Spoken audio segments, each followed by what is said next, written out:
So lay this system on the mattress platform. And you need to identify the label that says head end this way up.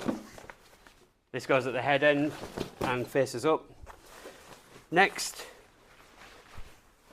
you need to find a label that says top rail inside.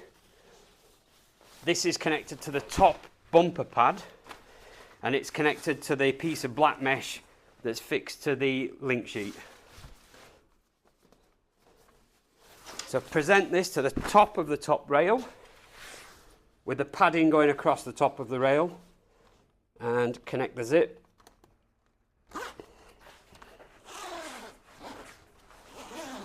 Once you've got the top bumper in place, this makes the bottom bumper fall in line, and you can zip up the bottom pad.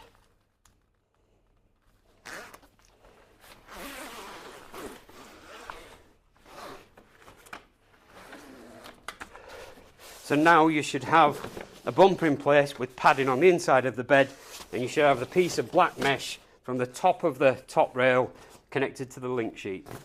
So again, identify the top pad connected to the longest piece of black mesh and the label that says top rail inside. Present it to the top rail, padding slightly across the top of the rail, and zip into position.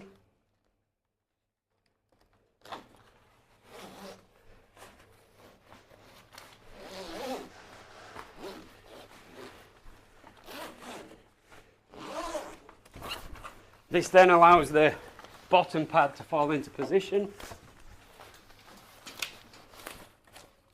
and connect the zip and zip up. So from the outside you should have no padding, and then from the inside you've got the black mesh connected to the link sheet. Okay. So next you need to bring the mattress guides through the link sheet, pull them through the slits in the link sheet, close the zips up.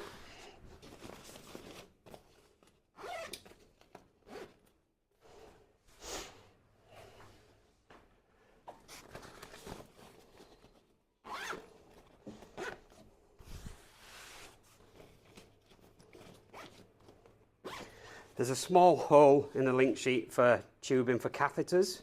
This is at both sides, and you can still operate the side rails, just raise, release and lock into place, and the bed will profile as normal, like so.